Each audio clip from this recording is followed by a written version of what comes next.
Last night, saw the man again on TV, and he said, between two thoughts, the space that exists between two thoughts is infinite possibilities. Between two thoughts exists the infinite of possibilities. You know, that's like reading Benedict Spinoza, that if a thing looks like something to you, perceived by others as something else, well, the thing has taken on many dimensions. Okay, how am I going to use that? How am I going to use Deepak Chopra when he said that between two thoughts exists infinite possibilities? Okay, now that you have said that, I want to know, how am I supposed to process this and put this into a meaningful formula that I could improve the quality of my life? Because if what you say doesn't support life, then why should I listen to it? I live life. I don't live philosophy. And as far as life is concerned, the one thing you must do, which we all should do, is know what to put in your mouth. All the other philosophical structures, they mean absolutely nothing. Because now what you're eating is making you sick. And in the state of disease, what is the state of your mind? What is the state of your soul? What is the state of your spirit? You see, we never seem to couple that, isn't it? But we're going to do that now. We're going to try to do this. We're going to come here and we're going to show you something that our fathers and mothers didn't have to know, but you better know it now. And then the professors, they use it against you. And it happened to me in Washington by a lady by the name of Dr. Steinberg and Dr. Gluck. This lady was used to imposing herself on black people. Because we're limited, you know, slaves, what could you know? Well, this particular day, something occurred in D.C., which a child had sickle cell anemia. The child was sickle cell anemic for 2 years, and she was only 2 years old. She was born with sickle cell. She was traveling. The father snatched the baby out of the hospital and hit the little girl in Silver Spring. I began to treat her. 2.5 months later, close to 3 months, the law caught up with us.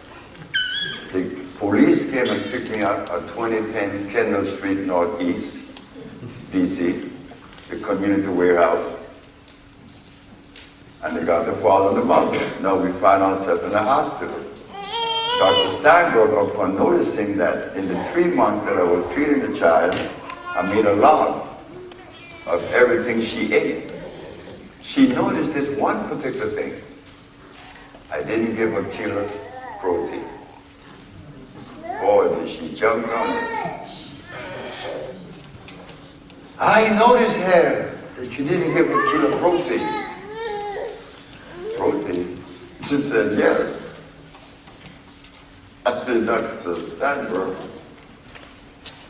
are you sure that you want to rest your argument on protein being the base of the premise? She said, yes, unless the great Dr. Sebi believed that protein is an unnecessary food. I said, I don't know anything about protein. I said, you forgot something. I'm the child of that continent that you call Africa. And we didn't know anything about protein then. Do you? What is protein? Protein is one of the 19 amino acids, the building block of life.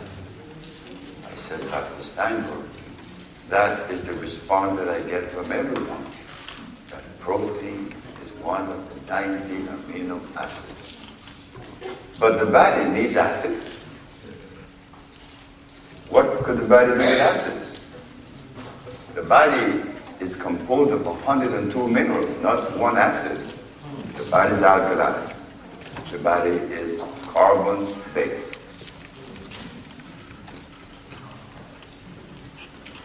I said, furthermore, being that the body is carbon-based, it is electrical. It moves. And there could be no movement unless that movement is electrical. Now that we understand that the body is electrical, the food that would feed an electric body would necessarily be electrical. How many electrons per atom does protein contain? I don't know. But you use protein as your premise. You should know all about it. Do you know that Dr. Steinberg didn't know about protein? And do you know that nobody in the audience knows about protein, neither do I? And why should we know about that? Because they told us that protein is a necessary food. And we believe that. And we begin to consume those things that represent protein. So I said to her, I am forced to ask you another question. What is sickle cell anemia? She said that sickle cell anemia was a disease that was acquired by black people 10,000 years ago in the jungles of Africa. And that our blood went through mutation. I say mutation 10,000 years ago. But 10,000 years ago, we didn't know you guys.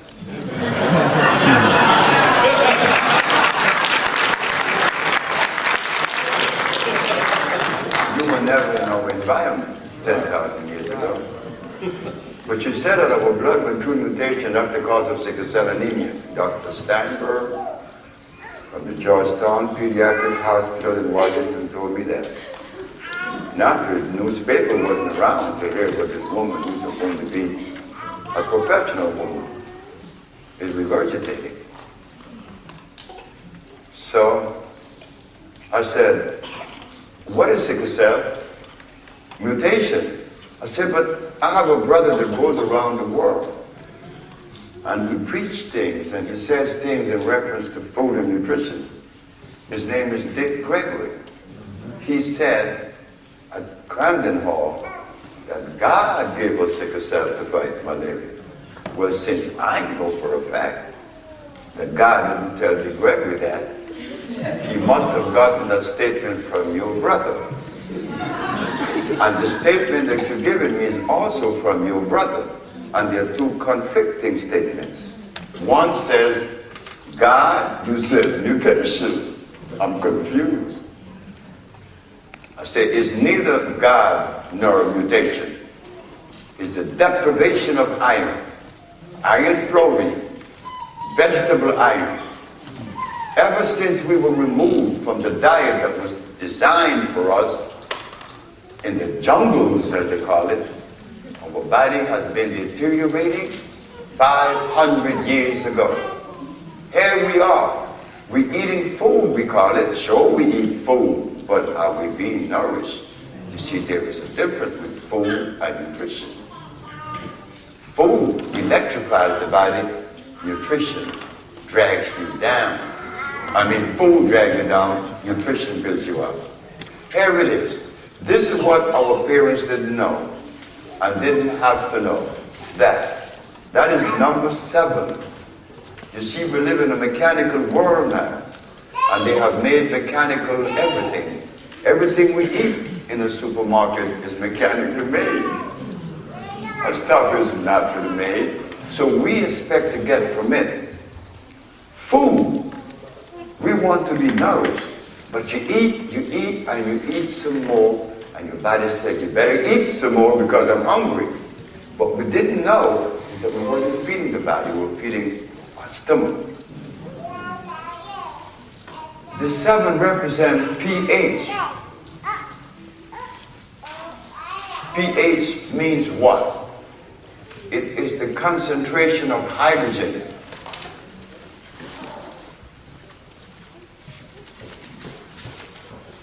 Ion. That's pH. pH only means the concentration of hydrogen ions in a substance. If that concentration is below 7, and it is 6.9 right here, on this side of 7, below 7, if it's 6.9, that substance is already acid. So as you go down the scale, 6, 5, 4, 3, 2, 1. The closer you get to 1, if you take a substance that the hydrogen concentration is only 1, you're going to die in about 2 minutes. If you take one that is 2, you may live a couple of days or so. If you take one that is 3, you may live a week. If you take it straight, anything with a pH of 3. And do you know where garlic fits? Garlic fits right here. 3.3. Garlic is 3.3 on the hydrogen ion concentration scale. But we eat garlic. Why? Because we believe that it is good. We believe that it is good because somebody told us that it is good. But we didn't have anyone to do the research, the in-depth research. You see, our research is concentrated historical, historical. It's paleontology, archaeology. We spend time with that. But we didn't spend time with the most important part because we didn't know the part it played. But if you take garlic and eat it, it wouldn't kill you right now because the hydrochloric acid is going to break down much of it. It has an acid known as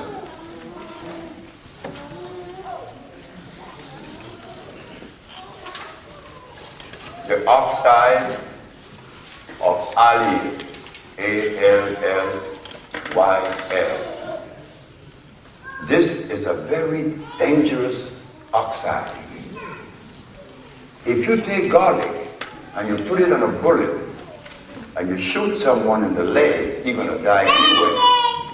The old folks know that if you take a knife and you put garlic on it and you cut someone, they're going to be poisoned and they're going to die. Why garlic is acid? Because it's laboratory made. Anything that is laboratory made has a pH of less than 7. Garlic. Cow milk is 6, not too bad. Still acid. Tofu is 4.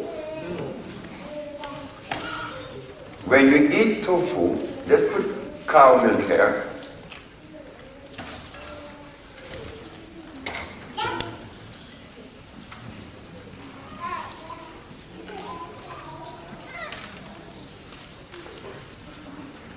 All these things we're going to put under acid. When you eat tofu, what tofu will do to you is this. Tofu will enter the body and begin to rob your moisture out of your body. Rob your moisture. Besides robbing your moisture, it's going to rob you of your oxygen. Why? Because tofu is starch. Tofu was made during the year of 1825, is it? By Mendel. Download this name, put him on the acid side.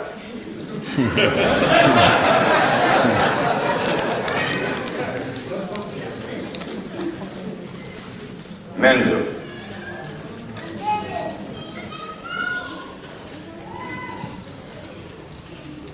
Gregor Mendel, you download him, and he made every beans that we eat.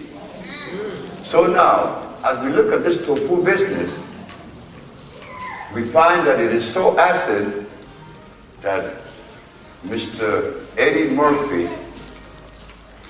first fiancée, her name is Fashawn, she came to me and she said that she was anemic, and she showed me her hands. They were yellow.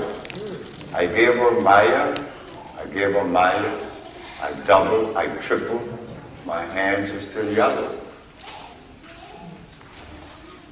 I said, girl, could I study your case for a while? It took a week. I said, could you come to Florida? She did. The tofu had delivered sulfides in her body, and that sulfide would eat your iron. So I had to remove the sulfide. And the only way that I could remove the sulfide from her body, I had to give her something known as what? Sodium fluoride. That's come from a plant called the blue vervain. 2 days later, her hand was pink because of tofu. Do not, under any circumstances, give this to your children. Milk or the powder. It is extremely dangerous. So now, why is it that we are subjected to this side of this pH scale? Because we have no connection with mama like the elephant did, right? So now, the man that put us over here, he knows that if we eat this, we would always be under his control. Because we can't see.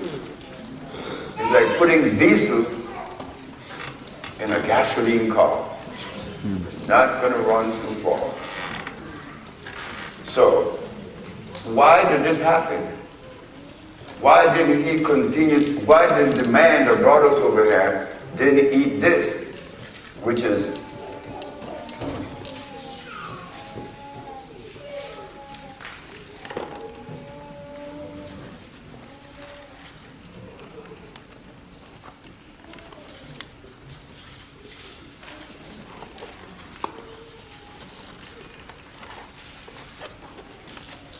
these are natural grains.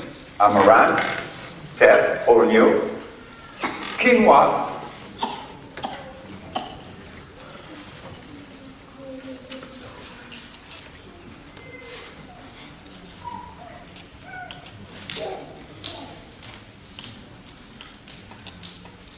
why did we have to go over here?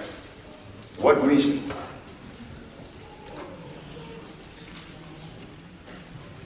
Is it that the people that eat these things are acid just like the things they eat? Well, listen to this carefully.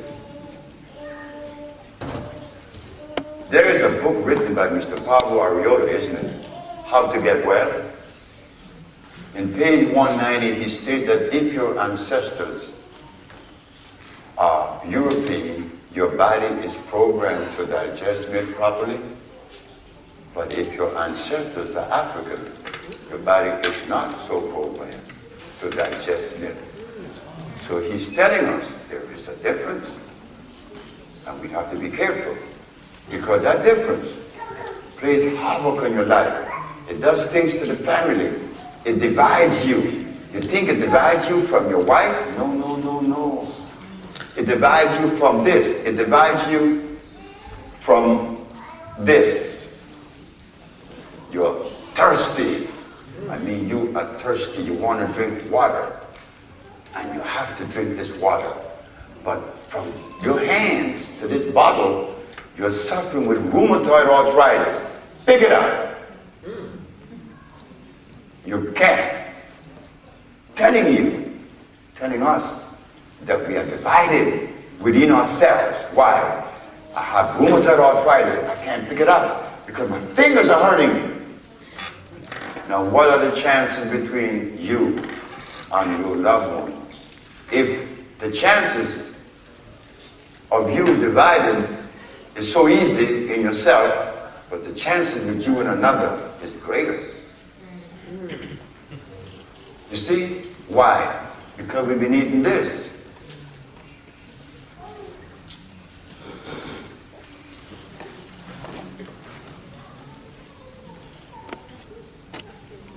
Starch. Brothers and sisters, starch come after you in different forms. You bring it in spaghetti. You bring it in rice. Cane juice has the highest concentration of starch.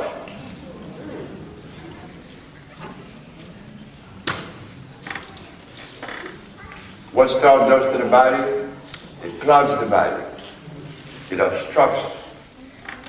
It eats away on your knees, on your hips, where by the time you get to my age, your knees are like, hey, you gotta watch it, because it hurts. It hurts you. It's painful. And you don't know what to do because the doctors are not telling us the truth. Because my knee used to crack when I was 30. But that all left. So now we want to know what could have happened. Well, as far back as we know in all the historical books and the religious books, they claim that the herbs are for the healing of the nations. That's what they say. But if this is so, that the herbs are for the healing of the nation, why is it that my brother, who was a Christian preacher for 30 years, when he got sick, he went to the doctor to get an injection? What was happening in his brain that compelled him to turn his back on God Almighty that he worshiped, to go to a doctor? What could have happened to my brother? When my mother called me and said, hey, you have to go see your brother, I said, Mom, this man is a preacher. This is the position you wanted me to occupy. You asked me to be the preacher. I tell you, no, I want to be something better than that. She said, what? I said, I do. My brother, he jumped the gun. He said, I'm going to be the preacher. But he was cruel. He was very cruel. He used to beat his children really bad. One of his child ran away young. And he became the preacher, preaching to people of the gospel. But yet, when he got sick, he went to the doctor and he died 21 years ago. I, who he said was the sinner, that was okay with me. Bunch of folks called me sinner, and I'll take that like that. But why am I the one that is carrying out the mandate that he should have carried out? Well, because I didn't go to school. I became an engineer, and they wanted to know, how do you become an engineer not going to school? I said that was easy. On the job training.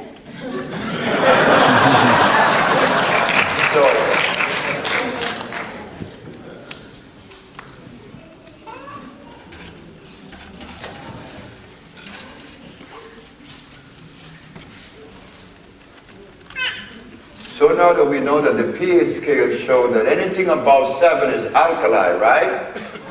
So you put acid over here, alkali over here.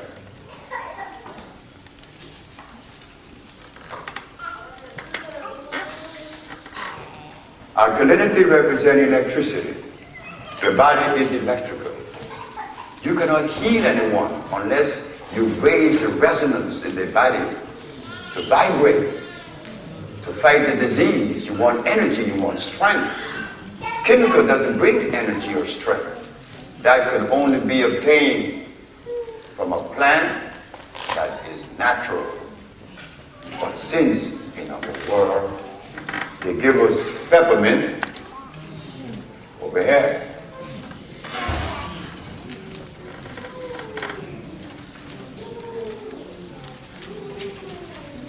Peppermint. They give us comfrey.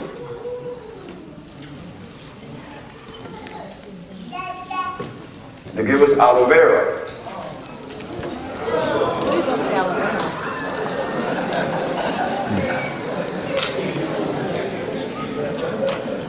These are plants, right?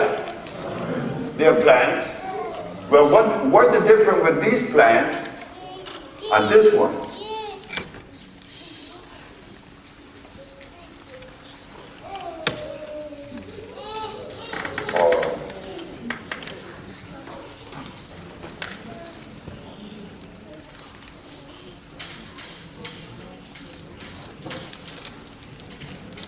What is the difference with these plants and this? These are alkaline. But in their state of alkalinity, something else occurs with a natural plant. A natural plant sends its root into the ground. This is the root of the plant. This is the soil. A natural plant sends its root sometimes 5, 6, 7 inches or feet, sometimes 200 feet in the ground. And as they send the root into the soil, the natural plant, being that it is electrical, it converts the mineral from the soil, from a solid state to a liquid, digestible substance. Scientists call that, according to Edward Schultz, iontrophoresis. Iontrophoresis? Boy, what a word.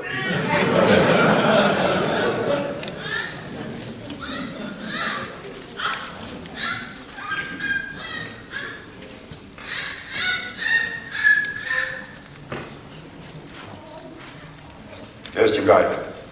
Iontrophoresis. Iontrophoresis is the conversion action from a natural plant to it, from the soil to it. But an artificial plant like carrots, I'll put carrots over here.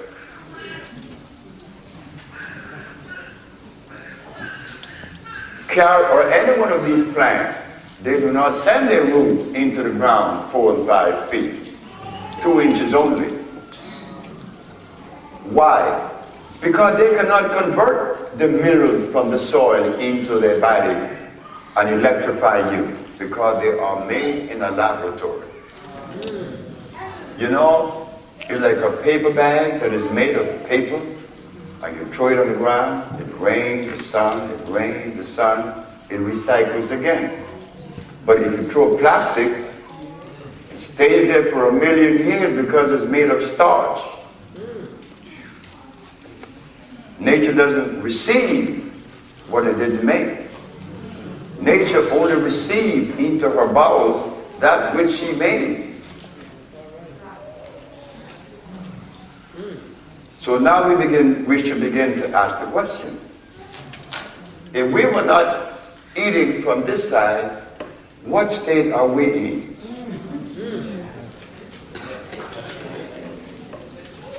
You see, this is why. The little time that Lisa Lopez spent on the journey of healing, she went on the fast, and she said that when she came from out of the fast, she said that the only giving should be compassion, because she could see the deficit that we're living. We cannot get angry at no one or anyone, because we all are recipient of the adulterated sperm. We were born sick. We do sick things to each other. Did you hear what she said? Did you hear what he did? I can't believe that. No, you can't. because you're thinking that the level of morality that we live eating over here continues eating this. Now, how could it continue when we're eating hog and lamb? Some of us claim not to eat hog, but then we say, I eat lamb, not realizing that lamb is more treacherous than pork. I asked my mother one day, I said, Mom, why is it that they have Jesus with a lamb in his arm? You see, does the lamb represent some righteous virtue, humbleness and meekness? This beast was made in the laboratory. God or nature didn't make any lamb. But we believe that. And we had to believe that. Why? Okay, think about this. All the way from the continent they call Africa, all the way over here, 4,000 miles to America, do you think the something wasn't lost? I mean, look, I know for a fact that there were much that was lost when I was in Los Angeles at 31, 32, 35, 37. I was hobnobbing with the revolutionaries. I was a good Christian. I was a good Muslim. I like to be a good everything. And I love Islam like I love Christianity. I love everything. I love everyone because it's easy for me that way. If I love you, I feel good. But if I hate you, man, I'm going to feel bad. Every time I see you, I'm going to feel bad anyway. So I am not going to allow you to take my body into a state of such. This is important. As a merchant seaman, I had an encounter with a white man. His name is Bert Bowles. I said, Bert, the engineer said you should not overflow the evaporator anymore. He said, nigger, you don't talk to me like that. I said, what you say, Bert? Nigger? Say it again, Bert. Nigger. I said, Bert, it sounds good. Say it again. But Bert didn't say it. So I repeated. I said, Bert, you're not going to say it again? Well, I'm going to say it, Bert. Nigger. Didn't sound good, Bert. You say it. And he looked at me and he realized that the word had no place in me. About a few weeks later, we bought the ship. He was stealing everybody's property. So everybody went to the captain and told the captain he was a thief. I said, Captain, Freddie Bert is not a thief. What? I heard he said he called you a nigger. I said, why don't you call him a nigger? I said, words has no place in my life, Captain Freddie. Bert is not a thief. Come on. I took him down. I said, Bert, do you have a wallet? Yes, Bowman. I have your wallet with your picture of your grandmother, your wife, and $200. And oh, and I have your camera. I said, Captain Freddie, that's a thief. That was 1963. I left that ship, went to California. I became a healer. 1989, a group of lawyers in New Orleans called my office in New York and said that they wanted to pay me $3,500 to come to New Orleans and pay my plane fare and also my hotel, and explain to them how was it that I won this big case in the Supreme Court. Oh, we won a case, and we're going to go into it to let you see what we won. Well, I don't have to tell you Nuwaubian that because you guys have no fear.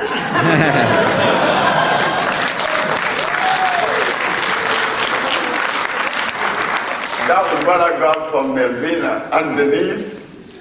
Melvina and Denise are two women that were down there, sisters that were down there. And I listened to them. I knew about Brother Malachi York. I knew about it because I know him. As you know, he's a beautiful brother, a very intelligent and smart man. But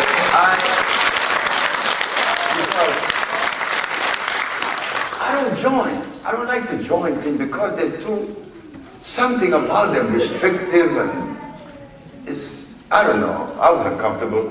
But when I heard Sister Denise and Melvina, I said, you know, I want to be a member because I'm by myself. Like I'm useless. I'm not a member of any family. Okay?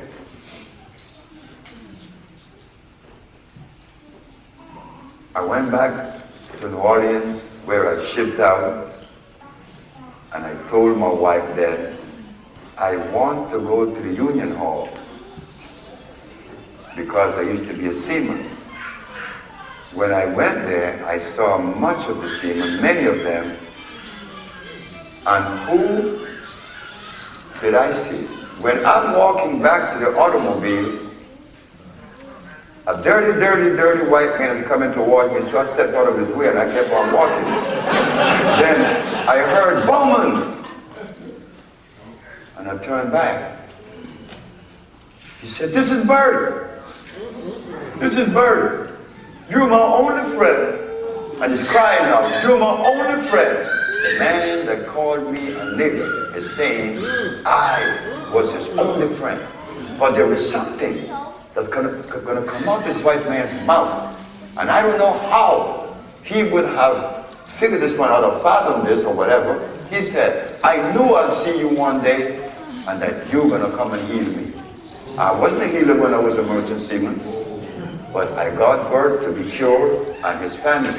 Now here is the son of the slave that is treating the son of the slave master. All right? What does that say to the son of the slave master? And the son of the slave especially. What is that message that I went into my pocket? His brother just gave me $3,500 last night for telling them how I won the case. Now I have to give Bert like 500 of those to buy some shoes. Now what is it about that act? That's us. That's always been us, the so-called black race. We have never offended anyone. And this white man called me a nigger, but he had to eat those words, turned back and said, I was his only friend. That's us. We as a healer, Dr. Sebi, Dr. Healer, all of us are, especially those women, they are the nurturers. We are the nurturers. Now, we're going to go into a little bit of history here that we can understand more about this journey of healing. We already know, as we roll it back into the jungles of Africa, we didn't have to know anything about hair because all we had was over here. So we just lived without no clothes, punching no clock, no school. We didn't have no school. And we didn't have this. Paper. You see, to make paper, you have to cut some trees down. And after you cut the tree down, you have to make a machine to pump the tree. Then you have to make another machine to suck the oil out of the ground, to feed that machine, to pump the paper, to make the paper. But look at the mess we're making. But we can't fathom that state of life, living. We can't even understand how was that possible. But it was possible because we lived that. Well, as far back in history as we go, the herbs are for the healing of the nation. They didn't have to tell us that because that's how we live. But Hippocrates came degree, and he found out that these African people weren't getting sick. So why are they not in a hospital? They have no hospital. There's no grocery store. There is nothing. But he watched what they were eating. He goes back to Greece and began to use that particular principle, modality, or whatever way. And he was curing disease in Greece. He established the School of Medicine, known today. But Hippocrates, when I was arrested, we're going to go into the case now. While I was in jail, I was laughing because I wanted to know what defense would they have against me. You see, I traveled with the best of the philosophers and the religious people.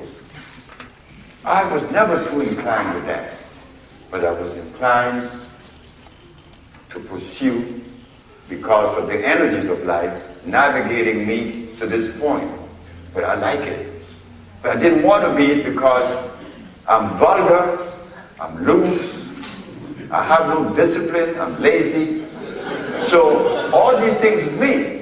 But that's okay, I love it. This is why I didn't want the position. And I made a statement in New Orleans in 1962 that I wanted to give the black woman a gift. Why I selected the black woman? Because in New Orleans in the 60s, late 50s, early 60s, you talk about a black woman, it was like you talk about some horrible being. They even call you Sapphire. I said, but why do we talk about her that way? And she's our mother. I came out of one. I said, I'm going to give her a gift. I was in a barber chair in a thin barber shop. I didn't know the gift was going to be healing. But the gift is healing.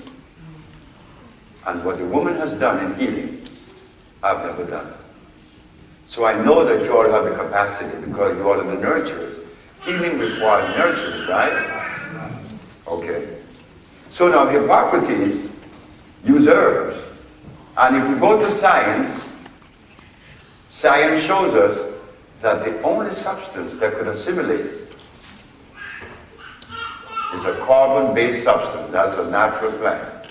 So that's why I was laughing in jail. I wanted to know what defense they were going to have against me. But I had one ace in the hole that has never been used. Now we could use it because we got it. We won our case. While the judge, I'm going to play a game with the physicians because I know that we're helpless. I know they never had someone like myself in front of their face, but I'm going to rub it on the nose. The judge said, Dr. Sebi, the physician, no, would you please begin? I said, where do I begin, Your Honor? Begin where you say that you have a cure for AIDS and the physician claimed that there is no cure. I said, the physicians are 100% right. There is no cure for AIDS or any other disease. They are right. The judge said, but I have a newspaper here that says, you said there's cure. I said, oh, that. That is a horse of a different color. She said, how does that help me? This sounds like a contradiction. I said, maybe to you, Your Honor, but I'll clear that up. I agreed with you with the physician making the claim that there is no cure for AIDS or any other disease. Because the perspective that prepared the physician, his education, his discipline, his modality, doesn't cure anything. So when he said that he doesn't cure it and there is no cure, he's right from his perspective. But from my perspective, there is cure for AIDS and every other disease. What I just did is to bridle the court. Remember what I did. Look what I did. Physicians are right by their modality. But by ours, there is cure. So what is the question that the judge is going to ask? There's only one question. What is the difference? Oh my God. When the judge asked me, what is the difference in the perspectives. Dr. Victor Herbert, who is head of the Veteran Administration, jumped up and said, I beg your pardon, another perspective? Your Honor, we all know that the allopathic is the only one that complements. Dr. Sebi, what do you say? I say, not so. What is your perspective? The African biomineral balance. The doctor said, I've never heard of such a thing. I say, he's right again.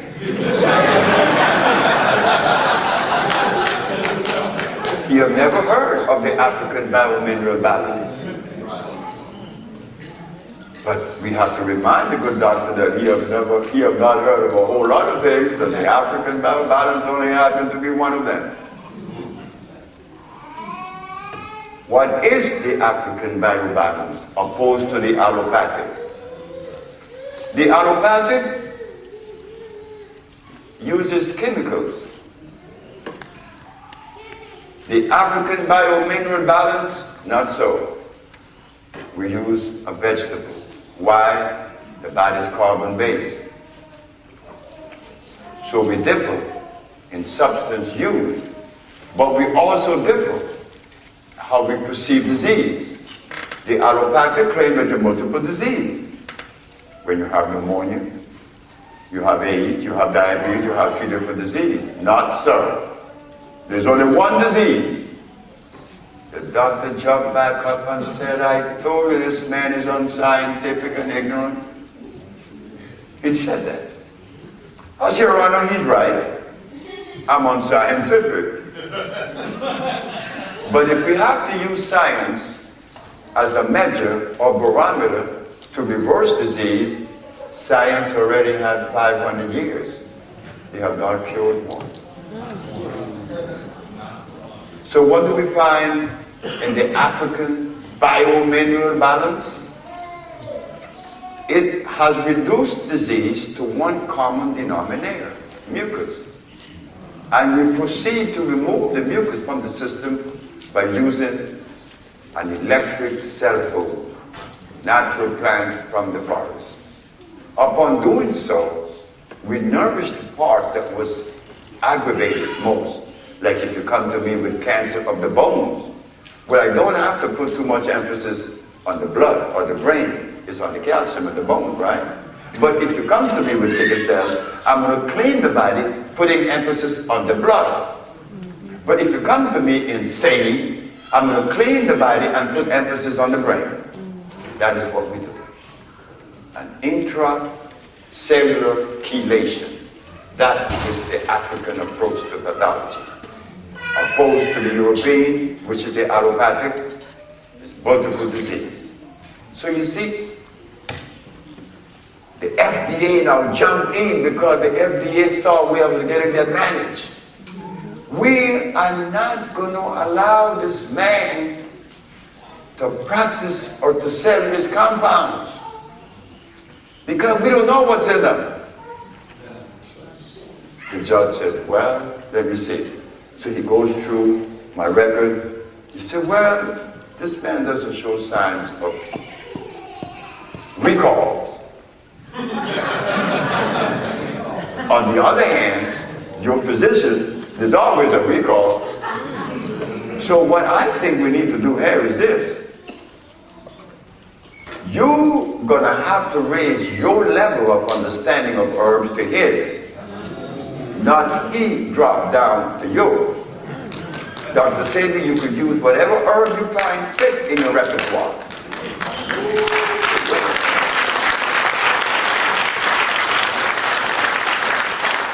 But the part of this case that really hit home was when the FDA said that I couldn't sell the product. I said, the FDA is right. I should sell my product, providing they know the food that is consistent with our gene structure. The judge said, what do you mean by that? I said, you see, Your Honor, in creation, you will not find a gorilla in Alaska, nor a polar bear in Africa. And you will not see a gorilla eating the food of a polar bear because he doesn't eat blood. No, the polar bear eats flowers and plants. So when you remove the black man from Africa, did you bring his food with him? No. They said no. Now you're talking. You see, now we are getting home. We are seeing that it is necessary for you and I. This is why I'm so happy that I became a member of the Nuwaubians. Why? Because when I talked to Melvina and Denise, I could see the fire, I could see the sincerity, I could see love, I could see togetherness. And I have never been a member of anything that displayed that to me. And I said that I would like to be a member to bring to you an added component. And you, I became a family to you. So naturally, from now onwards, I have to be more careful in conducting myself. Because I see how you conduct yourself.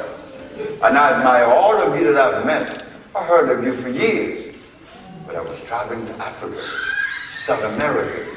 I didn't have time to sit down to do anything. I had to run around and take care of a whole lot of business. I find myself having to see presidents from all over Africa. But I know I was abreast of what you were doing. But the day came that the opportunity presented itself in which I am a member now and I'm going to comply with all of the requirements. I told Melvina, if we could take this worldwide, we would be the only organization or family or nation in the world that provide the healing for the world.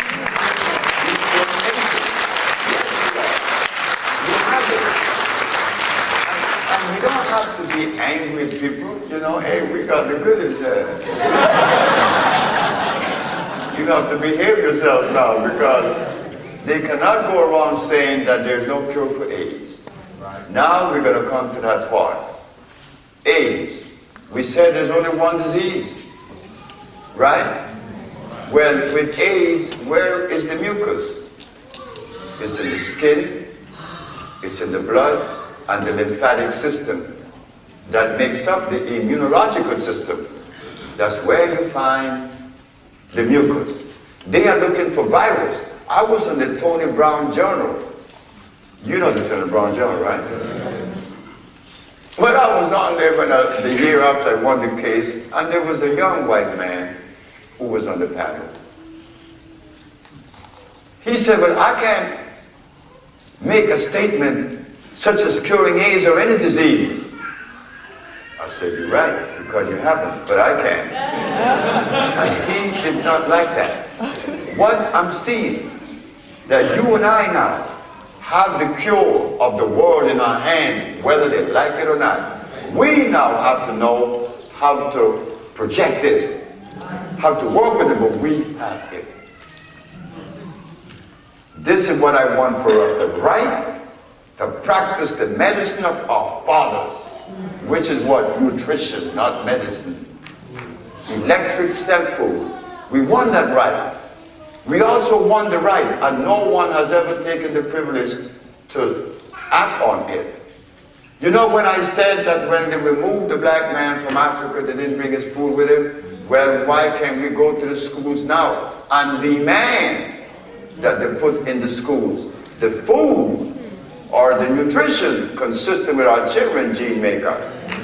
We have that right.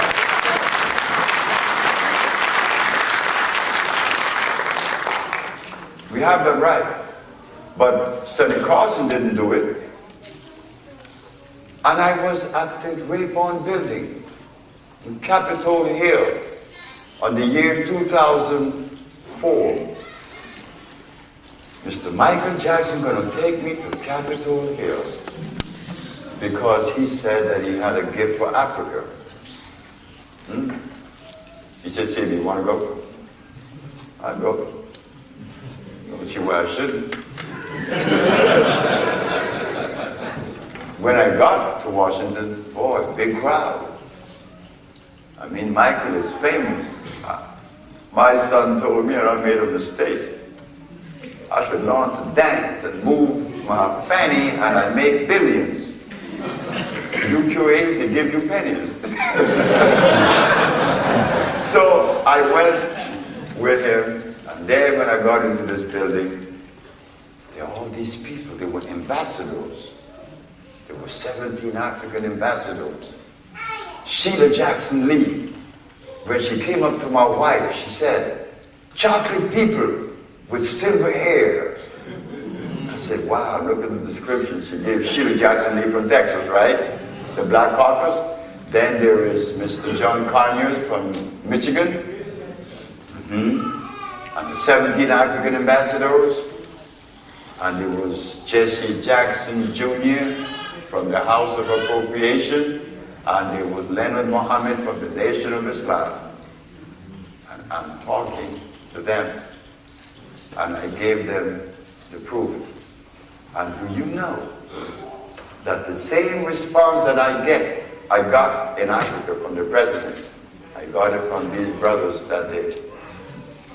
You didn't hear that it was cure for AIDS, right?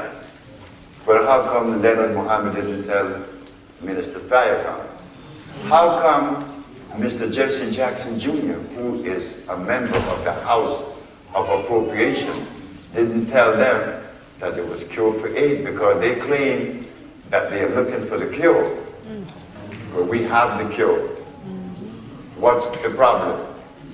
So what the problem is this, like the German told me in Germany, in Munich, now that you have proven that you cure AIDS, who do you expect to support you? The world, I said. He said, that's where you're wrong. German doesn't cure AIDS. Chinese doesn't cure AIDS. Neither does Americans, but you, the black race, cure AIDS. So who should help you? I said, the black race. I said, thank you. But I know and I feel that you will be the only person to help this thing. Not me, but the entity of our forefathers. You can't support to help me. I'm part of you. I'm you. We are projecting an entity that is ours. That's going to support our life, makes us feel better and live better with peace. They didn't tell anyone. What's up with that? Now, should we force their hand? No. We're going to go about doing what we're doing all the time, right? We don't have to force anybody's hand. That's okay. But now they are faced to answer to the public of the world because there is a website. There's Cure for AIDS.